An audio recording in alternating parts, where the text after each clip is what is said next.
Baby baby দাও, baby তাড়াতাড়ি দাও বেবি। আরে বেবি কি হলো, তাড়াতাড়ি দাও। আরে দাও, কই বেবি?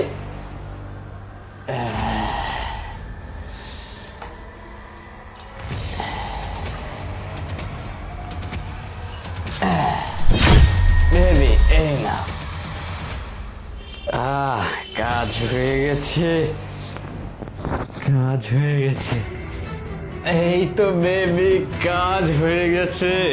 এইটা তোমার শাশুড়িকে খাইয়ে দিয়ে একবার চিরতরে শেষ করে দেবো। তখন এই সয় সম্পত্তি যত কিছু আছে সব তোমার আর আমার। আজকেই পালিয়ে যাব, আজকে আর কেউ ঠেকাইতে পারবে না, বুঝতে পারছো? যাই হোক, কাজ হয়ে গেছে।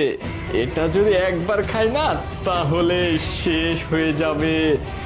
আর যত কিছু আছে সব কিছু তোমার আর আমার, বুঝতে পারছো?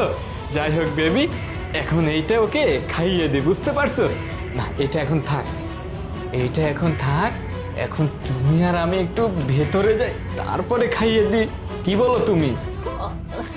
হ্যাঁ হ্যাঁ হ্যাঁ, তুমি যেটা বলতেছি সেটাই হবে।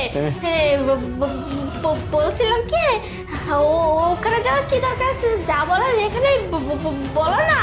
আরে কি বলবো না বলবো, তুমি তো কিছু। আচ্ছা এক কাজ করি, এখনই এটা খাইয়ে দে, বুঝতে পারছো? এই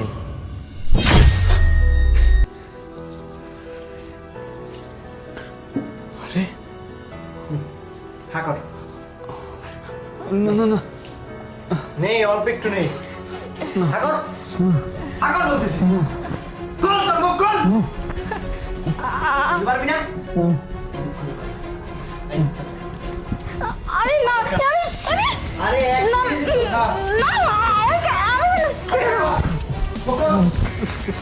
সরি স্যার, স্যার সরি, মুখ খোল। স্যার সরি, আমি খাইতে পারবো না স্যার। খাইতে পারবি না কেন? স্যার খাইতে পারবি না কি রে?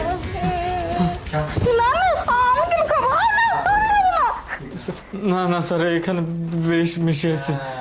বেশ মিশানো আছে। তুই বাড়িতে একটা ছেলেকে ডেকে নিয়ে এসে আমার মায়ের জুসের মধ্যে বিষ মিশায়ে আমার মাকে খাইয়ে মেরে ফেলতে চেয়েছিলি?